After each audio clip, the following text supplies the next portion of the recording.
Comme indiqué un titre, deux nouveaux manuels d'anglais sont en cours d'élaboration pour les classes de 4e et de 3e. Des experts locaux sont alors réunis à Manga dans le cadre de cette édition. Ils vont élaborer les cahiers de charges devant fixer les bases pour des manuels de qualité. Bienvenue dans ça. Pour les classes de 4e et de 3e, le ministère de l'Éducation nationale, de l'alphabétisation et des langues nationales veut se doter de nouveaux manuels d'anglais.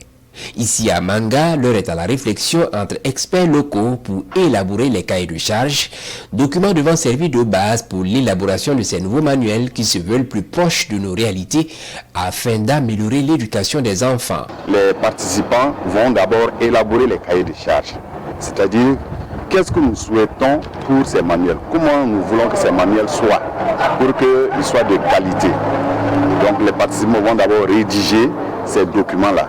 Ce sont les documents de base pour l'élaboration des manuels. C'est un exercice assez périlleux qui montre quand même que le ministère de l'Éducation nationale regorge de compétences et d'expertise pour piloter en toute autonomie la réflexion sur d'abord le système de curricula, mais également sur le contenu de ces manuels scolaires. C'est très important que nous puissions prendre en charge par nous-mêmes la question du contenu de nos manuels scolaires et de surtout faire la démarche de construction et d'écriture de ces manuels-là par l'expertise locale. Ce sont des hommes et des femmes qui se sont mis ensemble pour produire pour le Burkina Faso du Made in Burkina, mais aussi du Made by Burkina. C'est très important.